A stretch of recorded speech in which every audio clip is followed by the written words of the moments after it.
durante estas semanas que ustedes han venido recibiendo las comparecencias sobre los hechos acaecidos entre el 3 y el 13 de octubre, de gran manera han sido temas eminentemente políticos.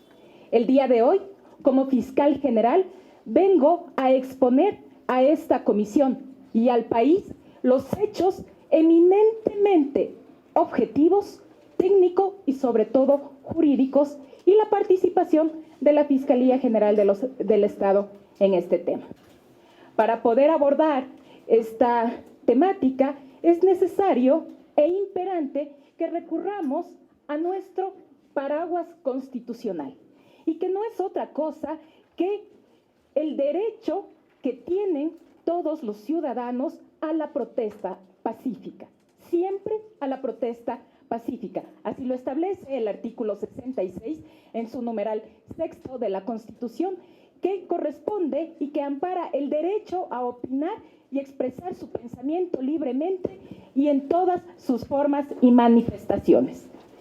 Posteriormente, o en el mismo artículo, en el numeral 13, se encuentra amparado el derecho a asociarse, a reunirse y a manifestarse en forma libre y voluntaria. Y en ese mismo orden de cosas tenemos todas las personas conocimiento del derecho a la resistencia, que no es otra cosa que, y es conocido por ustedes, señores asambleístas, que los individuos y los colectivos pueden ejercer el derecho a la resistencia frente a acciones u omisiones del poder público o de las personas naturales o jurídicas no estatales que vulneren o puedan vulnerar sus derechos constitucionales y demandar el reconocimiento de nuevos derechos. Pero esto no está amparado exclusivamente en la Constitución, sino que tiene su antecedente en instrumentos jurídicos de carácter internacional. Por ejemplo, el Pacto Internacional de Derechos Civiles y Políticos, la Convención Americana sobre Derechos Humanos y la Declaración Americana de Derechos y Deberes del Hombre.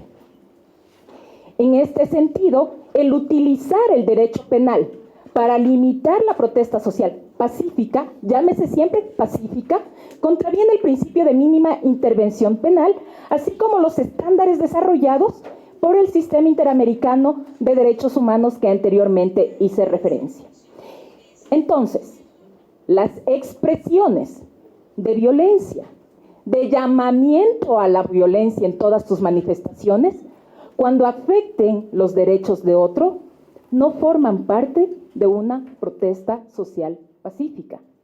La libertad de expresión, por tanto, también tiene límites en la incitación al odio, a la violencia y, por lo tanto, a la comisión de conductas delictivas. Esta protesta no pacífica puede entonces desencadenar en la comisión de varios tipos penales que se encuentran tipificados en el Código Orgánico Integral Penal vigente desde el año 2014. Llámense rebelión, destrucción de bienes, sabotaje, sedición, paralización de un servicio público, la referida destrucción de registros, instigación, entre otros delitos.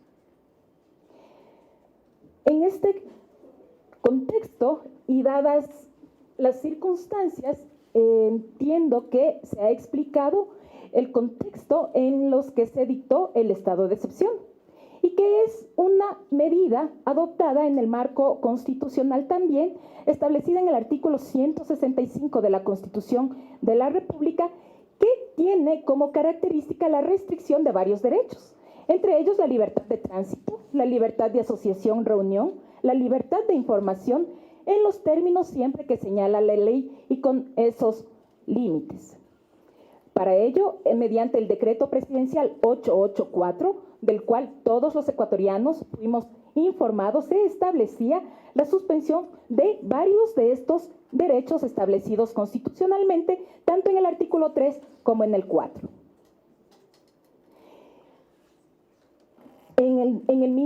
Bajo la misma línea, la Fiscalía General del Estado, como parte de los sujetos que forman la política criminal del país, nuestra institución, si bien es cierto, tiene un papel eminentemente reactivo, en esta ocasión jugamos un doble rol, el preventivo y el reactivo. El preventivo, ¿desde qué punto de vista? A través de varios comunicados que se pusieron y se socializaron en las redes sociales el día 3 y 5 de octubre, se alertó a la ciudadanía sobre los tipos penales en los que podrían incurrir de traspasar estas líneas referidas anteriormente y que tienen que ver con la protesta pacífica. Entonces, en un primer momento, el día 3, se hizo un anuncio sobre las penas en las que se podría incurrir frente a la paralización de un servicio público. Y también, del otro lado, se hizo un recordatorio a las fuerzas del orden sobre el tipo penal en el que podrían incurrir de ocasionar una extralimitación en la ejecución de un acto de servicio. Esto tiene que ver con el uso excesivo de la fuerza, tanto en la Policía Nacional como en las Fuerzas Armadas. Todo esto basados en nuestra Constitución en el artículo 195.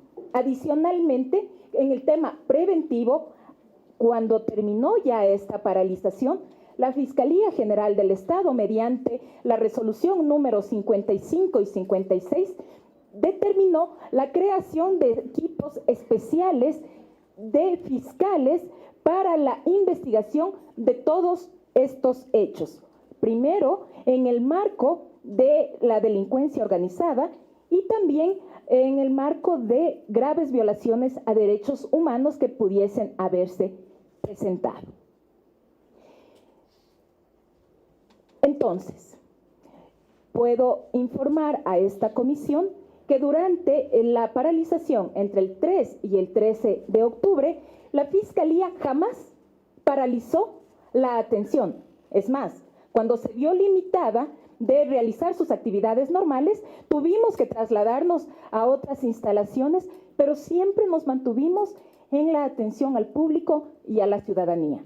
Es así que se receptaron 595 noticias de delito a nivel nacional y se presentó ante el respectivo juez de la unidad de flagrancia para que se decida la situación jurídica de 1.419 detenidos. Recordemos que una persona no puede permanecer privada de la libertad por más de 24 horas sin fórmula de juicio. Tenemos un comparativo y yo quisiera más bien avanzar y si existe alguna duda en particular sobre la dinámica que se presentó en cada una de las provincias, tenemos un desglose de las noticias de delito por provincia y así tenemos, para poner un ejemplo, que en Pichincha se receptaron 101 noticias de delito y en lugares como Cotopaxi y Chimborazo, donde se presentó la mayor concentración de manifestaciones, existe también un alto número de noticias de delito. Pero ¿por qué delitos se han presentado en su mayoría causas? Principalmente tenemos el delito de ataque o resistencia, que no es otra cosa que el hacer caso omiso a las órdenes que dictan las autoridades. Tenemos también causas del bien ajeno, destrucción de bienes del patrimonio cultural, extralimitación en la ejecución de un acto de servicio. Tenemos también incitación a la discordia entre ciudadanos, paralización de servicio público, delitos como rebelión, sabotaje, terrorismo y violación a la propiedad privada.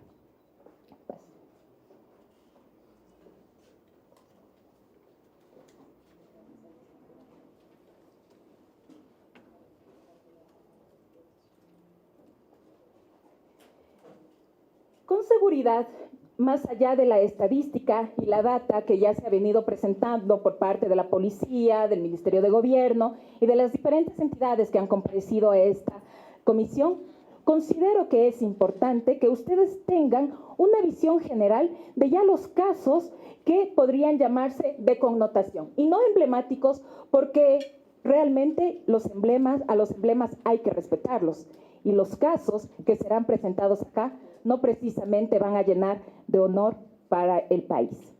Tenemos denuncias que se han presentado y que tienen que ver con fuero de Corte Nacional, significa con funcionarios que están embestidos por esta autoridad, denuncias presentadas donde existen una denuncia por el delito de instigación que fue presentada por una persona particular en contra de 3 asambleístas en funciones y por tanto están amparados por el Fuero de Corte Nacional, es decir, están bajo investigación en el despacho de la Fiscal General.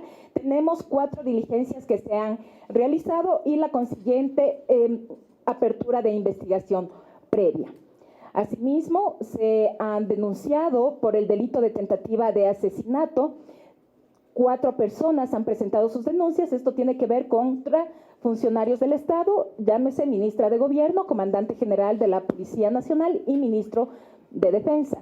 Se encuentran 3 denunciados, se han practicado 22 diligencias, entre las que corresponden versiones, delegaciones, pericias médico-legales y requerimientos de información a varias instituciones. Como es lógico, yo no puedo ahondar en la información a ser presentada en esta comisión, dado que se encuentran estas causas en investigación previa y por tanto son reservadas legalmente. Tenemos una causa, sí, sobre la cual podemos ahondar un poco y tiene que ver con la paralización del SOTE, en la cual se encuentra sentenciado ya un asambleísta en funciones, el prefecto de Sucumbíos y 7 personas más.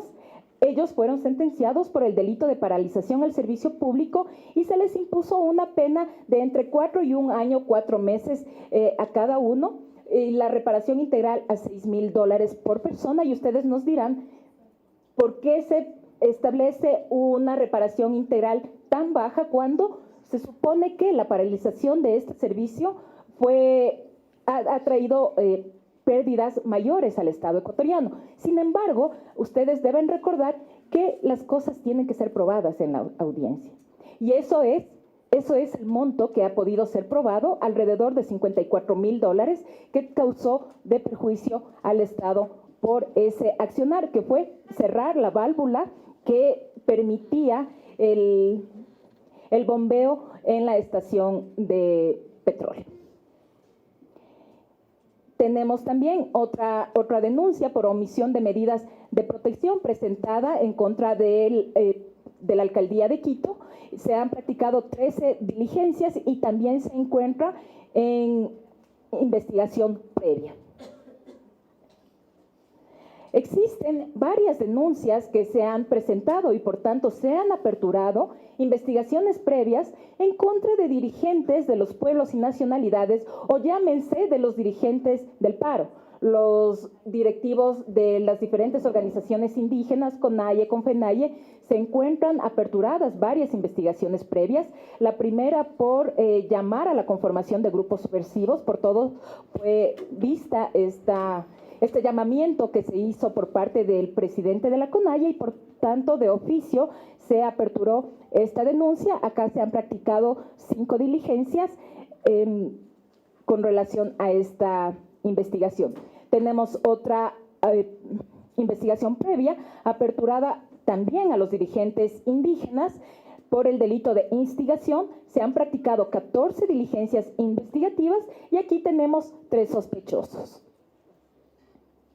En la misma línea, tenemos una denuncia presentada por parte del Ministerio de Gobierno, donde los sospechosos son 7 y se han practicado 14 diligencias investigativas y que corresponden a los hechos que fueron transmitidos a nivel nacional con la retención de funcionarios públicos y periodistas.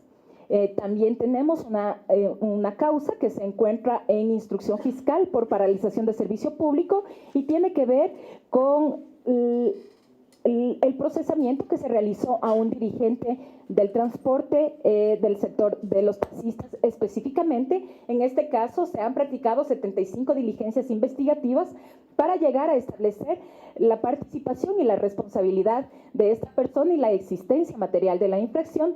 Se encuentra actualmente con medidas cautelares, esto es con prohibición de salida del país y con presentación periódica ante la autoridad. Pudimos observar también que hubo varios incidentes relacionados o ataques con medios de comunicación. En el caso del incendio a Teleamazonas se encuentra aperturada una instrucción fiscal con 4 personas que están siendo procesadas. En la actualidad, por el delito de terrorismo, se han practicado 33 diligencias Las 4 personas se encuentran con medidas alternativas a la prisión preventiva y se está evaluando por parte de la Fiscalía si se podrá mantener y sostener ante los jueces este delito. Tenemos también una investigación previa aperturada por la toma de la Asamblea Nacional. Se ha presentado una denuncia por parte de un asambleísta nacional y el denunciado es el actual prefecto de la provincia de la Suay. Se encuentra también en fase de investigación previa. Otra de las causas que se podría pensar, y aquí quiero ser enfática, que se trata de un tema eminentemente político y que no es así, sino técnico-jurídico, corresponde a la instrucción fiscal que por el delito de rebelión se inició en contra de la actual prefecta de Pichincha y 3 personas más. 3 personas se encuentran con prisión preventiva, una con presentación periódica. Se han practicado más de 70 diligencias investigativas y aquí el delito que se investiga es el de rebelión, que no es otra cosa que aquella persona que se alce o realice acciones violentas que tengan por objeto el desconocimiento de la Constitución de la República o el derrocamiento del gobierno legítimamente constituido. Puedo informar, pese a que ese es un caso que tiene que guardarse reserva por el tipo penal que se investiga, fue en un primer momento, estuvo en conocimiento del despacho de la Fiscalía General y por tanto tengo conocimiento pleno de los elementos con los que cuenta la Fiscalía para haber iniciado ese procesamiento. Y entre las varias técnicas especiales de investigación que se practicaron se encuentra la interceptación telefónica. Dentro de estos audios se encuentra abundante información que da cuenta justamente de que las personas ahora procesadas habrían incurrido en esta conducta. No se trata, y que quede en claro, de persecución política. No se está investigando a una persona por haberse pronunciado a través de sus cuentas de Twitter o en redes sociales, sino estamos nosotros investigando por actos que han sido cometidos por estas personas, porque ninguna persona es inmune o se debe quedar en la impunidad. Adicionalmente, yo quisiera hacer una referencia sobre este tema y que queden claros, señores asambleístas, la petición de medidas cautelares no se la tiene que hacer en esta sala de comparecencia, con el debido respeto. La petición de medidas cautelares se las presentan ante los jueces. Son los jueces quienes valoran conforme a los recaudos procesales, a lo que se presenta en ese momento. No porque da el mejor discurso, no porque hace el mejor show, se tiene que acoger o no una petición. Se tienen que presentar elementos de cargo y de descargo. La Fiscalía, como es su función en virtud del artículo 195, tiene que recabar todos los recaudos, todos los elementos. Y una vez que decide, presenta su acusación o no ante los jueces. A la Asamblea Nacional se tiene que venir a informar. Existe también otro proceso relacionado con el ataque que sufrió la edificación de la Contraloría General del Estado. Tuve la oportunidad de escuchar parte de la intervención del señor Contralor, quien me antecedió en esta comparecencia, y considero que ustedes tienen claro el panorama sobre los hechos que sucedieron en esas instalaciones. Actualmente se encuentran 28 personas adultas procesadas, 6 adolescentes, y precisamente en este momento se está realizando una reformulación de cargos porque la Fiscalía tiene que actuar de manera técnica y objetiva. Y con base a los elementos que vamos recaudando, tenemos que adecuar a la conducta típica. En este caso nos vamos a alejar del terrorismo y vamos a reformular por otro tipo penal. Se han registrado además varias muertes violentas y por tanto se han aperturado las respectivas investigaciones previas a fin de que se llegue a determinar las verdaderas causas de muerte y también los responsables de la misma. Esa es la presentación y la actuación que ha tenido la Fiscalía General del Estado en el ámbito de esta propuesta, de estas protestas, y básicamente estoy atenta para poder absolver sus inquietudes. Muchísimas gracias.